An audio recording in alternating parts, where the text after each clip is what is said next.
प्रिय मित्रों नमस्कार। हमारे YouTube चैनल में आपका स्वागत है।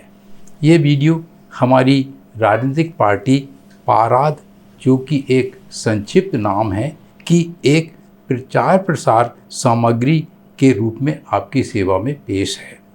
इसे हमने नाम दिया है अप्पा दीपो भवा एवं अपना हाथ जगन्नाथ के सिद्धांत के तहत नाम मात्र के खर्चे में चुनाव में गारंटी के साथ अपनी जीत सुनिश्चित करना। हमारा ये प्रस्तुतिकरण पूर्णतः तकनीकी स्वरूप का है, अतः इसके लिए हमने एक स्क्रिप्ट तैयार किया है जिसको हम सीधे आपकी सेवा में पढ़ के सुनाते हैं। अगर किसी सज्जन को उसमें असुविधा होती है तो इसके लिए हम क्षमा चाहेंगे।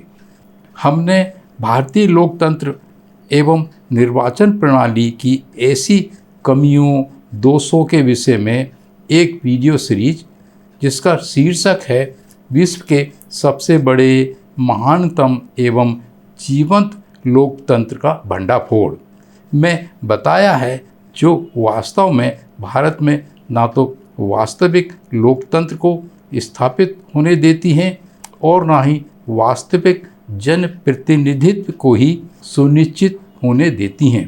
उल्टे उन्होंने लोकसभा एवं विधानसभाओं में जघन्य अपराधों के आरोपियों की तथा अति धनाढ़ लोग की भरमार कर दी है। पर्दे पर उभरी आई बटन को दबाकर आप इस वीडियो सीरीज को देख सकते हैं। परिणाम यह हुआ है कि इस भारतीय शासक वर्ग ने भारत में मानव विकास सूचकांकों के हर पैरामीटर एवं क्राइटेरिया में प्रायः रसातल पर पहुंचा दिया है। देश की 80% धन संपदा, साधन संसाधन, सत्ता शक्ति मात्र 10% लोगों के पास संकेंद्रित हो गई है, जबकि 20% लोगों को मात्र 20% धन संपदा, साधनों संसाधनों से बड़ी मुश्किल से अपना जीवन यापन करने को विवश कर दिया गया है। इन दुखद अवस्थाओं से कैसे निजात पाया जाए, इस हेतु ही पाराद देश के राजनीतिक फलक पर कुछ मौलिक स्वरूप के क्रांतिकारी परिवर्तनों के लिए प्रयोग, जिसे अंग्रेजी में एक्सपेरिमेंट कहते हैं, कर रहा है। इन प्रयोगों के तकनीकी पहलुओं पर हम यहाँ अपनी रणनीतियों स्ट्रेटेजीज में से एक रणनीति का वर्णन कर रहे हैं। जैसा कि वीडियो सीरीज की थीम है अप्पा दीपो भवा एवं अपना हाथ जगन्नाथ के भावार्थों के तहत भारत में आम वोटरों को कैसे उन दुखद अवस्थाओं से बाहर निकाला जाए, जिनका कि हमने विश्व के सबसे बड़े, महानतम एवं जीवंत लोकतंत्र का भंडाफोड़ नामक वीडियो सीरीज में वर्णन किया है। और पाराद के दर्शन एवं अनुगमन के अनुसार बिना किसी लालच, भय, धौंस धपट, दबाव के उन्हें अपने जैसे अपनों में से ही बने उम्मीदवारों को वोट देने के लिए कैसे तैयार किया जाए। ये एक बहुत बड़ा, कठिन एवं जटिल काम है। इन सब बातों को क्षेत्र में कैसे लागू किया जाए, ये और भी कठिन काम है और इन्हें समझाना भी बहुत कठिन काम है। हालांकि हमारी राजनीतिक पार्टी पाराद द्वारा जारी शीर्षक an educational and motivational story by Parad से एक वीडियो हमने इन बातों को समझाने का प्रयास किया है। पर्दे पर उभरी आई बटन को दबाकर आप इस वीडियो को देख सकते हैं, या फिर पाराद की आधिकारिक यूट्यूब चैनल बहुजन मुक्ति चेतक लिबरेटर में इस वीडियो को सर्च करके भी देख सकते हैं। हमारा दावा है कि भारत का आम मतदाता अप्पा दीपो भवा एवं अपना हाथ जगन्नाथ की थीम के तहत पाराद के अनुगमन जिसे अंग्रेजी में अप्रोच कहते हैं, को अपनाकर मात्र आर्थिक रूप से संपन्न ही नहीं हो सकता, बल्कि भारत का शासक वर्ग भी बन सकता है। जैसा कि भारत की राजनीति में अक्सर शासक वर्ग बनने की होड़ सी लगी हुई है। मात्र 5-7% भारत का शासक वर्ग कैसे लोकसभा, राज्यसभा एवं विधानसभाओं पर कब्जा करके शासक वर्ग बना रहता है, अति धनाढ़ बन गया है। आपराधिक पृष्ठभूमियों के रहते हुए भी सत्ता शक्ति केंद्रों पर काबिज बना रहता है। यह कैसे अपने राजकीय हितों, रूलिंग इंटरेस्ट के लिए शासन प्रशासन व्यवस्था को चलाता है, इन सब बातों को आसानी से नहीं समझाया जा सकता। अतः हमारी इस बात को एक आम आदमी को समझाने के लिए हम एक सरलतम उदाहरण भारत के एक शहर की नगर पालिका निगम का काल्पनिक प्रारूपिक उदाहरण लेते हैं। भारत में कोई भी नगर पालिका निगम या परिषद एक स्वायत्त संस्था के रूप में होती है। आप यहाँ ये कल्पना करें कि इन 100 वार्डों वाली नगर निगम में जो 100 पार्षद हैं, उनकी जो सामाजिक, आर्थिक, व्यावसायिक गतिविधियां हैं तथा उनकी जो वैचारिक विचारधारा है, उनका चरित्र चित्रण हमने यहाँ एक काल्पनिक प्रारूपिक तालिका 1 के माध्यम से किया है। कृपया इस तालिका का आप झूम करके बारीकी से अध्ययन करें। हमारा अध्ययन कहता है कि भारत की प्रायः हर नगर निगम परिषद में कमोबेश यही स्थिति होती है।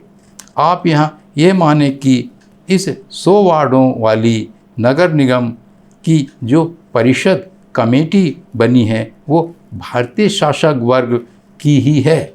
उसका अध्यक्ष भी भारतीय शासक वर्ग का एक घटक कंपोनेंट है।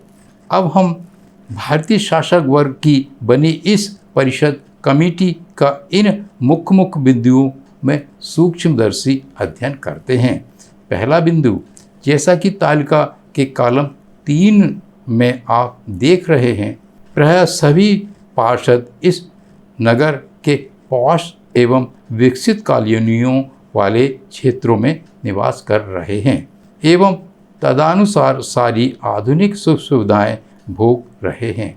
दूसरा बिंदु, जैसा कि आप कॉलम 4 में देख रहे हैं, प्रायः सभी पार्षदों की आर्थिक स्थिति बहुत ही उच्च स्तर की है, वे अति संपन्न हैं। तीसरा बिंदु, जैसा कि आप कॉलम नंबर 5 में देख रहे हैं, प्रायः अधिकतर पार्षद बड़े बड़े उद्योगों, व्यापार, व्यवसाय से जुड़े हैं। उन्होंने जो भी उद्योग, व्यापार, व्यवसाय इत्यादि संभाला है, वो स्थापित किस्म का है एवं अच्छा लाभ देने वाला है। चौथा बिंदु, जैसा कि आप कॉलम नंबर 6 में देख रहे हैं, क्योंकि वे अति संपन्न हैं, उन्हें अपने को उद्योग, व्यापार, व्यवसाय एवं राजनीति में सक्रिय एवं प्रभावी बनाए रखना होता है। अपनी पसंद की राजनीतिक पार्टियों को बड़ी मात्रा में चंदा भी देना होता है।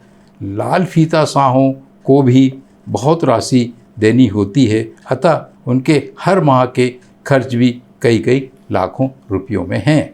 पांचवा बिंदु, जैसा कि आप कॉलम 7 में देख रहे हैं, इन 100 पार्षदों में से 7-8 को छोड़कर सभी पूंजीवादी सोच विचारधारा वाले हैं। इस प्रकार इस तालिका क्रमांक 1 के कॉलम नंबर 3 से लेकर 7 तक की स्थितियों का संयुक्त रूप से अध्ययन करने पर आप पाएंगे कि 92 पार्षद भारत के लगभग 5 से 7 अति संपन्न लोगों का प्रतिनिधित्व करते हैं। उनकी सोच, विचारधारा, लक्ष्य उद्देश्य खूब धन कमाना है, विलासितापूर्ण जीवन जीना है, जन कल्याणकारी कार्य तो प्रोपोगंडा मात्र है, ऊँट के मुंह में जीरा जैसा है। नगर निगम का प्रायः हर पार्षद, जैसा कि हमने तालिका 1 में दर्शाया है, किसी न किसी प्रकार के उद्योग, व्यापार, व्यवसाय, सप्लाई एजेंसी का मालिक है। और चूंकि प्रायः हर पार्षद की मानसिकता, सोच, विचारधारा पूंजीवादी है, तो प्रायः सब की मंशा, नियत, लक्ष्य होता है कि नगर निगम में विभिन्न स्रोतों से जो राजस्व आता है वो विकास के नाम पर कुछ इस तरह से खर्च हो कि एक तरफ उन सब के व्यापार धंधे खूब चलें, फलें फूलें, उनकी फैक्ट्रियां खूब चलें, सामग्रियों की खूब सप्लाई हो, दूसरी तरफ इन्हीं पार्षदों की एवं कुछ खास लोगों एवं नेताओं की ये नियत रहती है कि उन्हीं की कॉलोनियों में सुविधाओं, साधनों के विकास में, विलासितापूर्ण साधनों के विकास में इस नगर पालिका निगम का अधिकतर बजट खर्च हो, उनकी कॉलोनियाँ खूब चमकती दमकती रहें, जबकि नगर निगम क्षेत्र के बाहर के वार्डों में शहर के बाहरी छोरों पर पाई जाने वाली घनी बस्तियों में, झुग्गी झोपड़ियों वाली बस्तियों में नोट करें, ऐसे क्षेत्रों में मतदाताओं की संख्या बहुत अधिक होती है। में नाम मात्र के लिए, दिखावा मात्र के लिए सुविधाओं का विकास किया जाता है। ऐसे क्षेत्रों में मतदाताओं की संख्या के अनुपात में कुल बजट का बहुत कम अंश ही खर्च किया जाता है, जबकि वास्तव में ऐसे ही क्षेत्रों में अनिवार्य सुविधाओं के विकास की नितांत आवश्यकता होती है। ध्यान देने वाली बात तो यह है कि उक्त समस्त 100 वार्डों के पार्षदों में से अधिकतर इन्हीं झुग्गी झोंपड़ी बस्तियों के वोटरों के वोटों से ही चुनाव जीतते हैं। जब इस नगर निगम के उक्तानुसार वर्णित अवस्था लंबे समय तक जारी रहती है तो ये एक प्रणाली, एक सिस्टम की तरह से विकसित और स्थापित हो जाती है। इसके अनेक नुकसान होते हैं।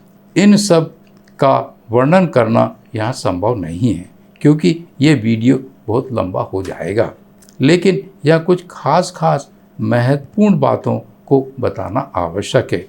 पहली बात यह है कि एक तरफ प्रायः सभी पार्षद जो कि किसी न किसी व्यापार, व्यवसाय, उद्योग के मालिक होते हैं और पूंजीवादी सोच विचारधारा के होते हैं, अतः उनकी कोशिश रहती है कि अपने व्यापार, व्यवसाय, फैक्ट्रियां खूब विकास करें।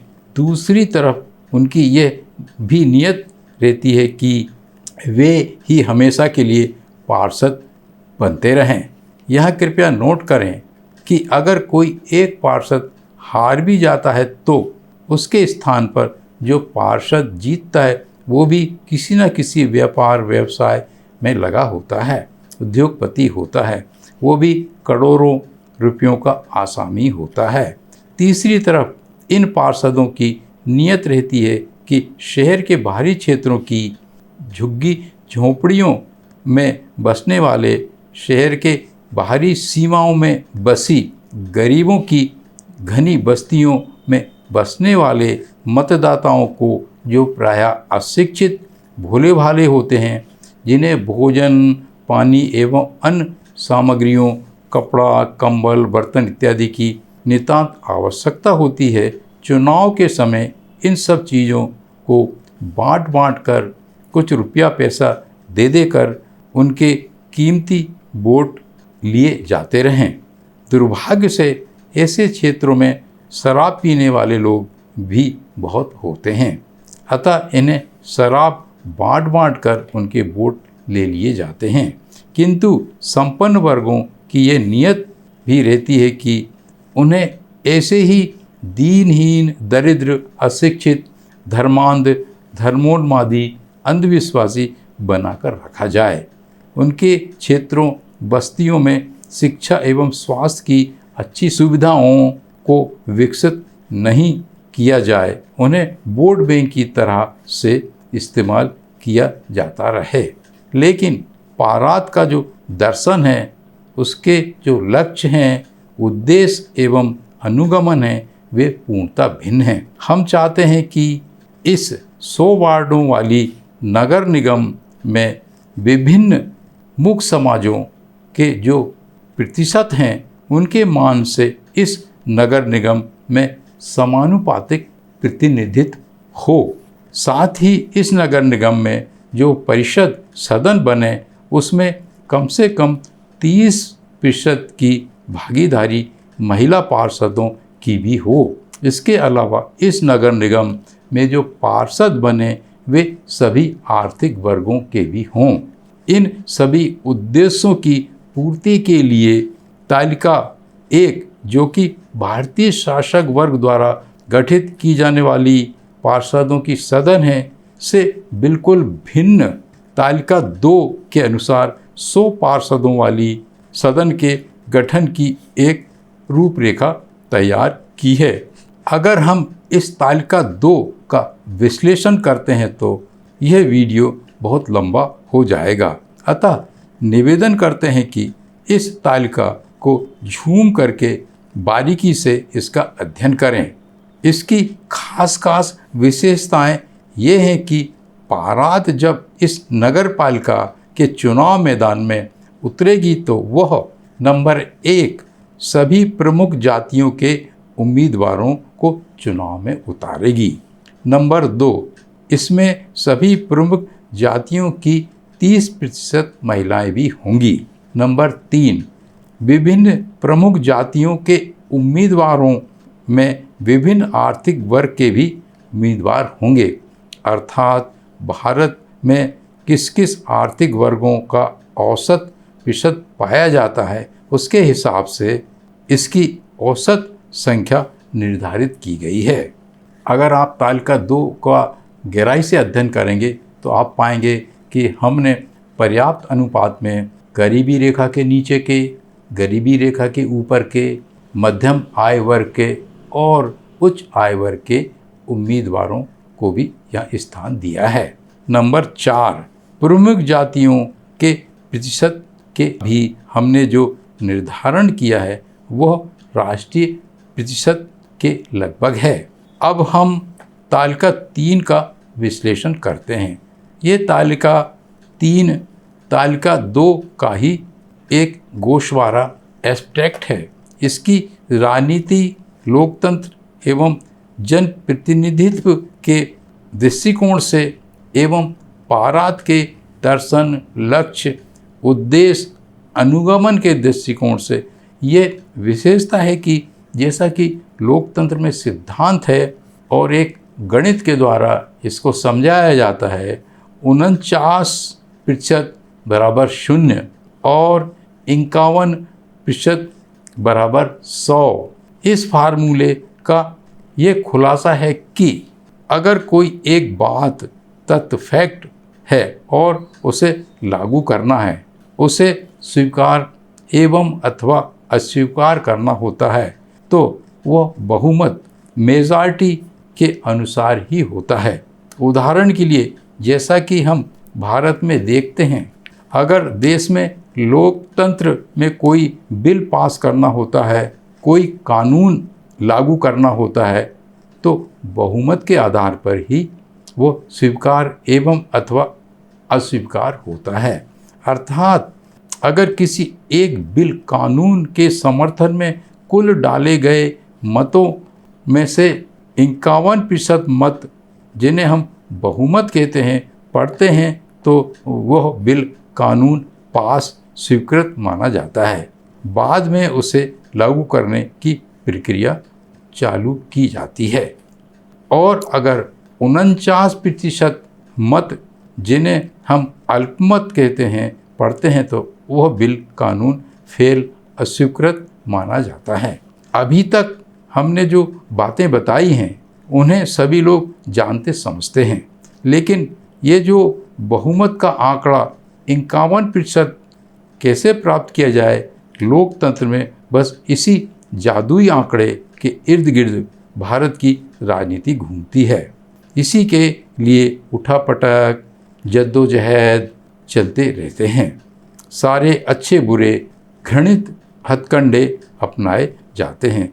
फरेब, गंदी प्रतिस्पर्धा, छाम दाम दंड भेद, मनी मीडिया माफियागिरी अपनाई जाती है। ये बहुत विभत्स एवं लंबी कहानी है।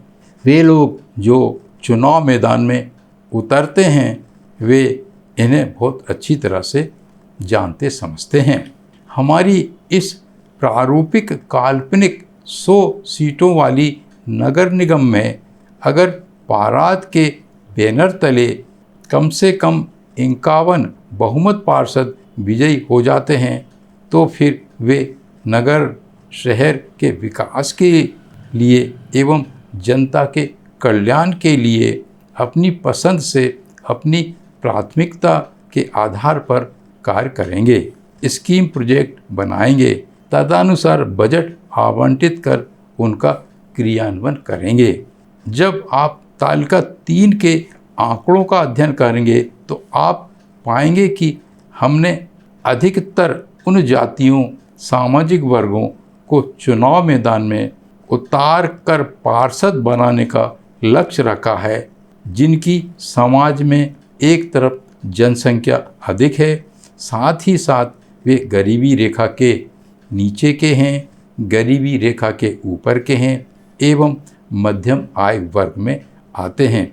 परिणाम था चूँकि ऐसे मतदाताओं की संख्या भारत में बहुत अधिक होती है, अतः इन वर्गों में से ही उम्मीदवार जीतकर पार्षद बनने की पूरी गारंटी रहती है।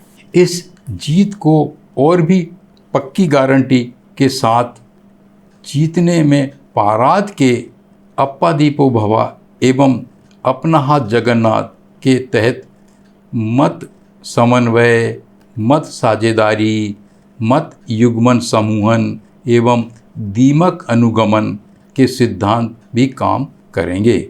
इनका हम यहाँ जानबूझकर किन्हीं खास कारणों से खुलासा नहीं कर रहे हैं। कृपया ये भी नोट करें कि पाराद के इन सिद्धांतों को अपनाने से चुनाव खर्च भी नाम मात्र का होता है।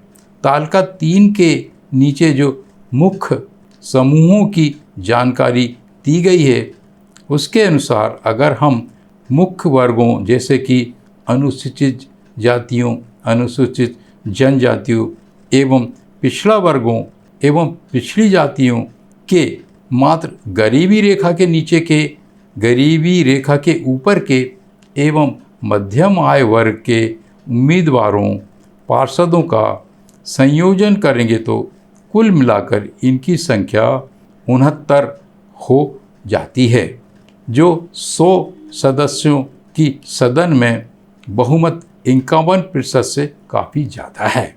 जैसा कि तालिका 3 में दर्शाया गया है, मुस्लिम वर्ग के मात्र गरीबी रेखा के ऊपर के मध्यम आय वर्ग के 15 उम्मीदवार पार्षद पाराद के साथ आ जाते हैं तो फिर यह बहुमत का आंकड़ा 74 हो जाता है। यहाँ यह कल्पना और भी की जा सकती है कि अगर माहौल एवं राजनीतिक संतुलन को देखते हुए मात्र अनुसूचित जाति के, अनुसूचित जनजाति के एवं अन्य पिछड़ा वर्ग के, उच्च आय वर्ग के 5 उम्मीदवार पार्षद भी इस 74 के समूह में शामिल हो जाते हैं तो यह जादुई आंकड़ा 79 हो जाता है, जो 2/3 बहुमत को भी पार कर जाता है। और यह क्रांतिकारी जादुई आंकड़े की मदद से इस नगर निगम के संविधान एवं बाईलास को भी इन वंचित एवं गरीब लोगों के हितार्थ, कल्याणार्थ आसानी से परिवर्तित किए जा सकते हैं। यहाँ हम ये मान सकते हैं कि अब तक इस नगर निगम में जो भी संविधान एवं बाईलास थे वे भारतीय शासक वर्ग के अति धनाढ्य लोगों के हित में ही थे। कृपया तालिका 1 का पुनः अवलोकन करने का कष्ट करें। पाराद के झंडे बैनर तले जब चुनाव होंगे तो पाराद के उम्मीदवार जीत कर जब सामान्य स्थिति में भी 74 का बहुमत का जादुई आंकड़ा प्राप्त कर लेंगे तो क्या क्रांतिकारी परिणाम होगा।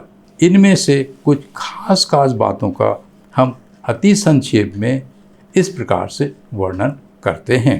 पहला, जो अध्यक्ष बनेगा वो भी गरीब, वंचित समाजों, निम्न मध्यम आय वर्ग का ही होगा, अतः उसकी सोच विचारधारा भी समाजवादी लोकतांत्रिक होगी।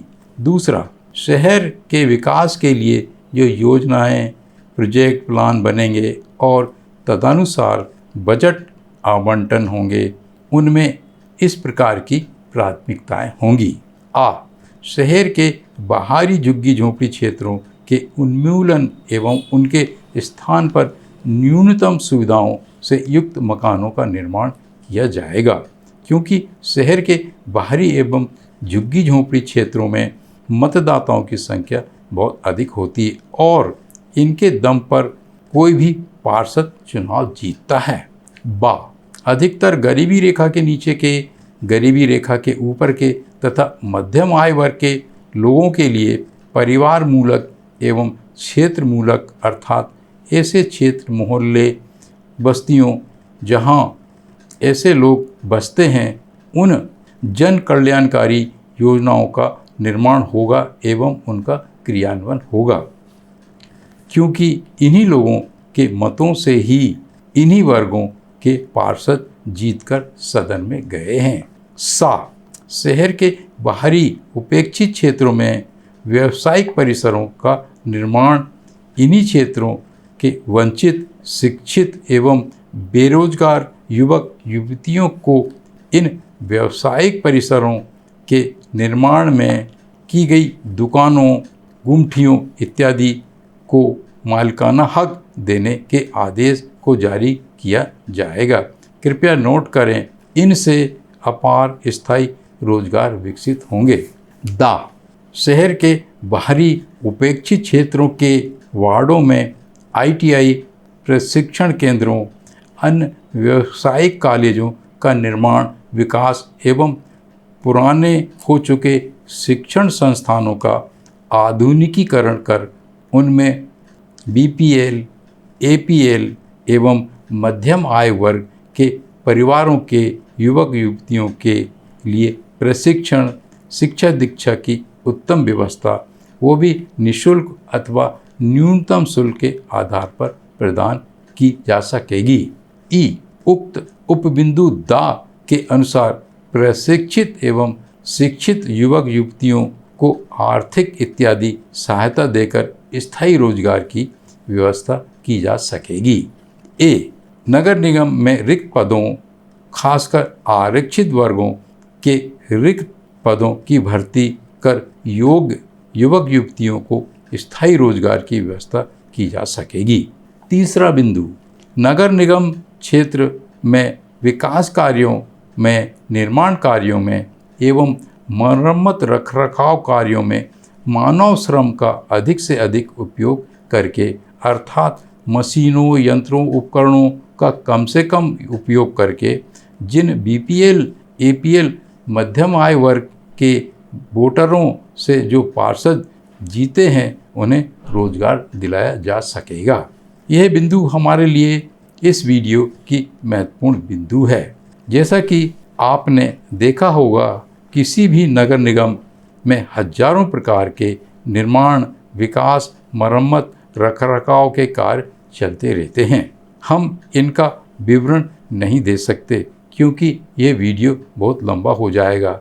यह दुखद बात यह है कि भारतीय परिस्थितियों में कुछ कार्यों को छोड़कर जिन्हें यंत्रों, मशीनों, उपकरणों की ही मदद से किया जा सकता है, किंतु अधिकतर कार्य श्रमिकों, कुशल श्रमिकों की मदद से कुछ एक छोटे मोटे टूल्स, इम्प्लीमेंट, औजारों के साथ संपन्न करा कर श्रमिकों जिनके की वोट लेकर लोग चुनाव जीतते हैं को सतत रोजगार दिया जा सकता है। लेकिन इन दिनों आप देखते हैं कि पूरे भारत में इन कार्यों को मशीनों, यंत्रों, उपकरणों, वाहनों, जेवीसी मशीनों द्वारा ठेके पर कराए जाकर शहरों, नगरों, कस्बों में रहने वाले आम लोगों, श्रमिकों को भूखा मारने के लिए छोड़ दिया जाता है। यहाँ ध्यान देने वाली दुखद बात ये भी है कि शहर के नेता, व्यापारी, ठेकेदार, प्रभावशाली लोग नगर निगमों, परिषदों के ठेके प्राप्त करते हैं और बजट का खरबों रुपया डकार जाते हैं। कृपया तालिका 1 को देखने का कष्ट करें। चौथा बिंदु, आप लोगों ने प्रायः हर शहर में देखा होगा कि 1 या 2 सार्वजनिक स्थलों पर सुबह सुबह श्रमिक पुरुष एवं महिलाएं एकत्र होती हैं। वहाँ से काम कराने वाले लोग मजदूरी दर तय करके उन्हें काम पर ले जाते हैं।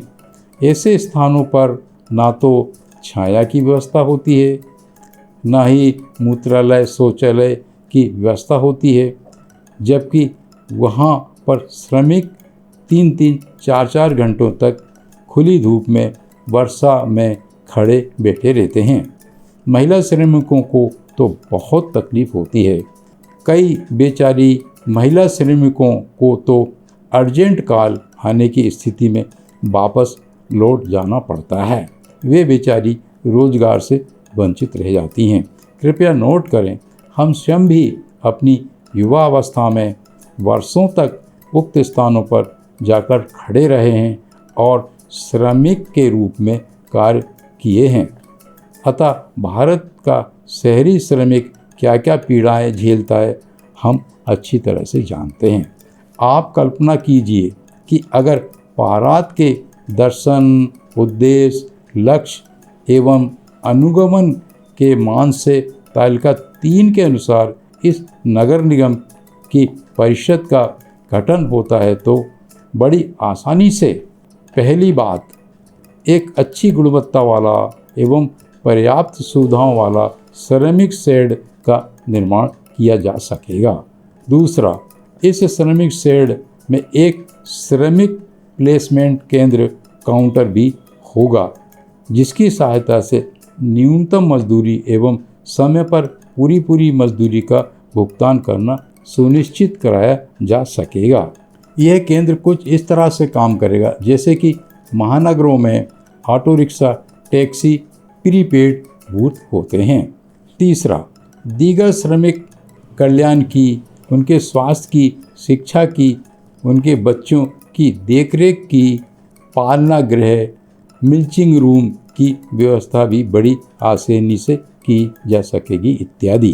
पांचवा बिंदु, पारात के सिद्धांत के आधार पर बनी इस नगर निगम की परिषद में बजट का कुछ इस तरह से पॉलिसियाँ, स्कीम, प्रोजेक्ट प्लान बना कर सदुपयोग किया जा सकेगा कि व्यापार जगत में छोटी छोटी पूंजी वाले नए उभरते हुए व्यापारियों, सप्लायरों, उद्यमियों को प्राथमिकता के आधार पर उनके हित में टेंडर, ठेके, सप्लाई ऑर्डर इत्यादि स्वीकृत किए जा सकेंगे।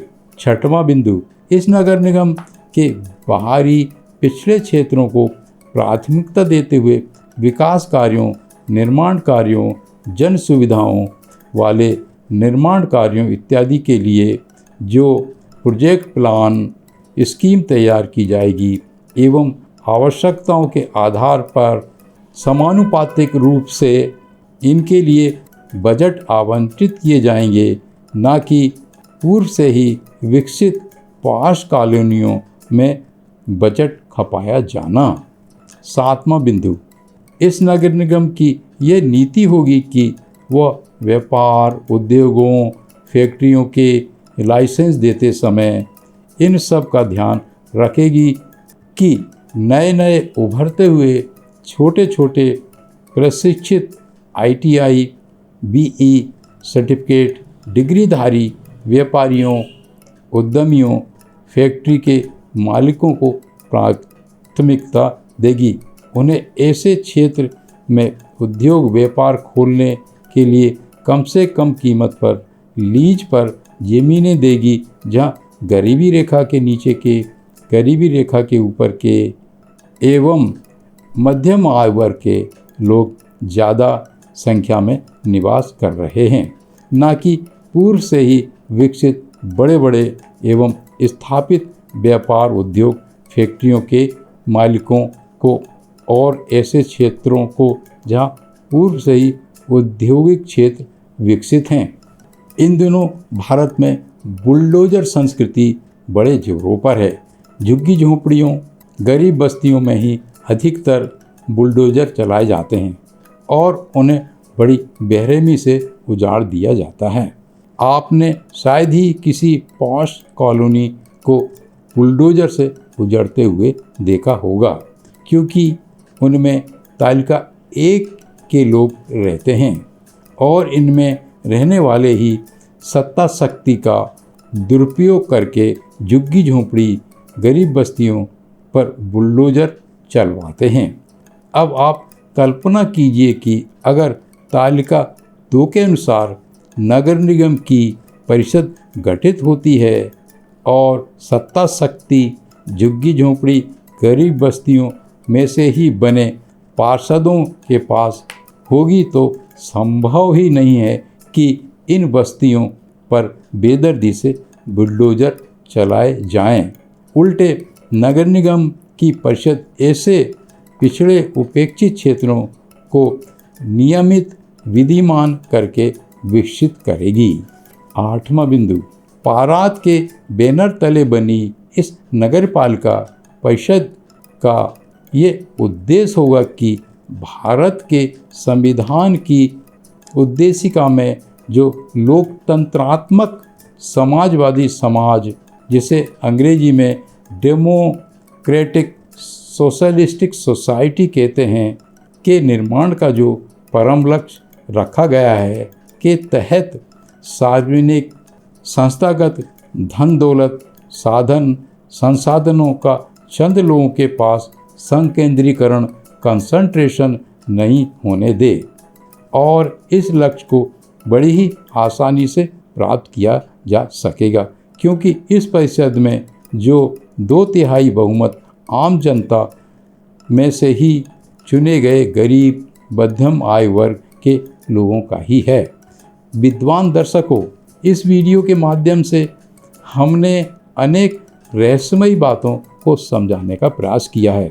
अंत में हम ये बताना चाहेंगे कि जिस तरह से इस काल्पनिक नगर निगम के प्रारूपिक उदाहरण के माध्यम से ये बताने का प्रयास किया है कि किस प्रकार से पाराद के अनुगमन अप्रोचेस के जरिए एक पूंजीवादी, पुरोहितवादी, अधिनायकवादी राज व्यवस्था को, कृपया तालिका 1 को देखें, बड़ी आसानी से लोकतांत्रिक समाजवादी राज्य व्यवस्था में परिणत किया जा सकता है। देश की 80% धन दौलत साधनों संसाधनों राजनीतिक सत्ता शक्ति को चंद लोगों के नियंत्रण से छुड़ाकर आम लोगों को वितरित किया जा सकता है। बड़ी आसानी से रोजगार के अपार अवसर खोले जा सकते हैं, बेरोजगारी दूर की जा सकती है। इस वीडियो के अंत में हम यह तथ्य बताना चाहते हैं कि सारा भारत तालिका 1 की थीम के अनुसार निर्मित नगर निगम के अनुसार ही चल रहा है और किस तरह से इस नगर निगम की सदन परिषद को पाराद के अनुगमन के साथ समानुपातिक जनप्रतिनिधित्व के लोकतांत्रिक सिद्धांतों के अनुसार निर्मित किया जा सकता है, इसे हमने तालिका 2 एवं 3 में बताने का प्रयास किया है। इसी तरह से हमारा दावा है कि सारे देश की लोकसभा एवं राज्यों की विधानसभाओं को निर्मित किया जा सकता है।